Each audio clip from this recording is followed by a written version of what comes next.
The world is full of terrifying creatures, but several predators aren't always represented by monsters or other mythical creatures. Serial killers. If you aren't one of those who close their eyes during a horror movie, you'd have noticed serial killers showing up repeatedly in these movies. With the rise of the serial killer genre, we've listed the top serial killers for you, according to IMDB. At number 10, we have Russ Thorn, starring in The Slumber Party Massacre. The 1980s weren't only a decade for the horror genre and serial killers in horror movies. The Slumber Party Massacre is one movie that needs to be seen if there is a perpetual urge to watch the iconic and occasionally amusing 80s slasher horror films. In the movie, the serial killer, Russ Thorn, mainly targets women using a power drill. He kills the men, but only because they get in the way. Thorn's character is more of the odd and creepy type who brags about how attractive the girls are and is thought to be a sadist. He doesn't have the conventional, silently frightening persona of serial killers. Even though it doesn't sound funny, some situations are just so bizarre that they lighten the mood for a brief period. On number 9, we have not one, not two, but 3 masked killers on the loose. In some slasher horror movies, breaking is followed by 1 or more murders, and The Strangers, which came out in 2008, was added to the list of movies that fit under the cliche. The last thing anyone would want is 3 masked serial killers turning up at the front door in the middle of the night, especially on a day when tensions are high because of a rejected marriage proposal. The 3 people are disguised and keep their identities and motivations a secret. The 3 attackers barely take off their masks before attacking the couple. A sequel to The Strangers was eventually released in 2018 following the film's success. Next up,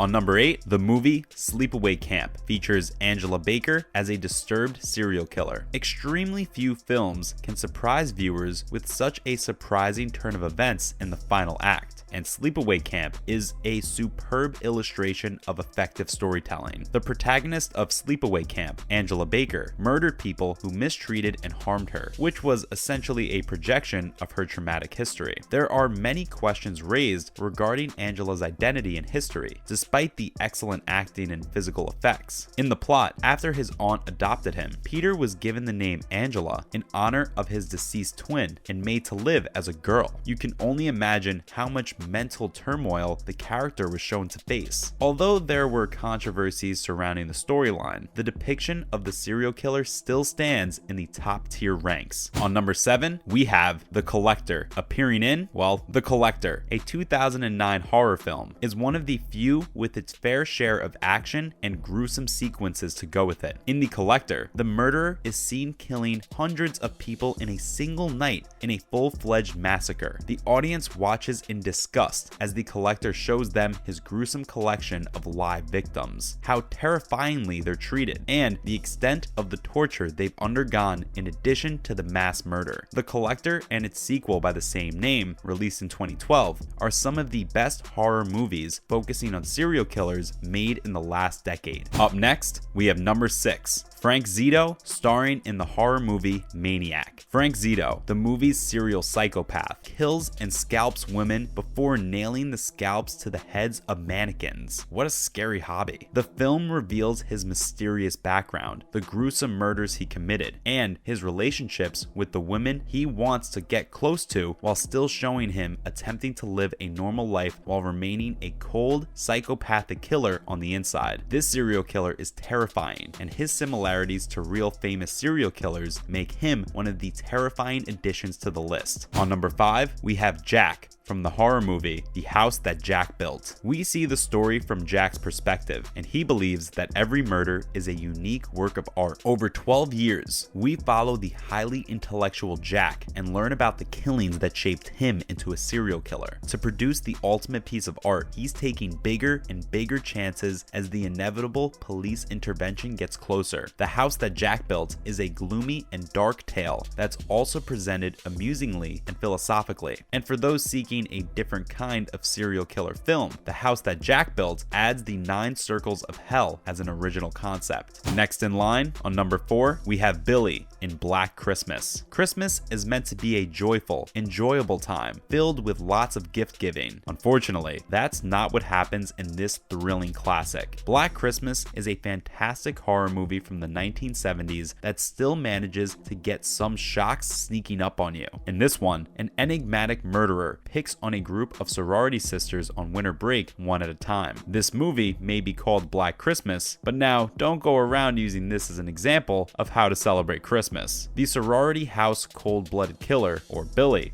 initially calls the residents of the sorority house at random before torturing them. He annoys them with rants, groans, and yells before finally striking when one of the women is upstairs packing alone. We're now down to the top 3. Are you guys sitting on the edge of your seats? At number 3, we have the horror movie Scream, featuring the masked killer Ghostface, who became another iconic figure in the horror movie realm. Before Wes Craven brought them crashing back to the cinema in the late 1990s, populist horror films were thought to be buried. The opening scene alone is one of the best in the history of the slasher film genre, but Scream is also a fantastic standalone horror movie, and 2 decades of sequels haven't weakened its status in pop culture. Every year at a Halloween party, someone will be wearing the iconic cloaked ghost mask, and you can never help but feel uncomfortable at the first glimpse. Even though these events may seem fictional, this movie is based on real gruesome murders committed in the 90s by cold-blooded and terrifying serial killers such as the Ghostface himself. Coming up on number 2, we have Leatherface in the Texas Chainsaw Massacre. Due to its popularity, the Texas Chainsaw Massacre has attracted a sizable fan base and numerous sequels. That isn't the only thing going for it. One of the most intense and terrifying serial killers is featured in this movie as Leatherface. The Texas Chainsaw Massacre has a powerful beginning and a suspenseful ending. The movie, which features a cannibalistic community and a killer, Leatherface, who dresses in the faces of his victims, creates a new dread by selling itself based on actual events. These incidents served as Leatherface's inspiration and were crimes committed by serial killer Ed Gein. Although Gein didn't use a chainsaw or kill in Texas, he had a similar obsession with his mother and enjoyed using the flesh he tore off his victims as a mask or even a whole bodysuit. Like Leatherface in the film, he also built chairs out of bones and bowls from skulls. Finally, IMDB's top pick is Michael Myers, starring in the horror movie The Halloween. Many legendary horror movies from the 1970s and 80s have large followings and continue to influence modern directors. The Halloween, a well-known movie from 1978, perfectly illustrates this. Given his resistance toward death, Michael Myers might as well be a supernatural being. This man, who committed his first murder at age 6, was admitted to a mental hospital where his psychiatrist diagnosed him as pure evil. Myers stays silent throughout and wears a boiler suit and a simple white mask. He embarks on a relentless mission to kill every family member and everyone else who stands in his way. He only gives up after killing Lori. Actually, not at all. He also murders some college students who thought it a good idea to break into his home searching for answers. He isn't just any average serial killer. He's a nightmare, a real-life boogeyman whose acts are motivated only by pure evil. What about these heartless villains disturbs you most? Or a better question is, what doesn't disturb you? That's why they're top on IMDb's serial killer list. The only consolation we have is that, in reality, killed criminals remain dead. That's why you can watch this video from the comfort of your own home without worrying about anything. That's a wrap for this video. Do you feel that horror movies featuring serial killers are scarier? Let us know in the comments below. Make sure to give this video a thumbs up and subscribe to our channel for more videos like this. See you at the next one.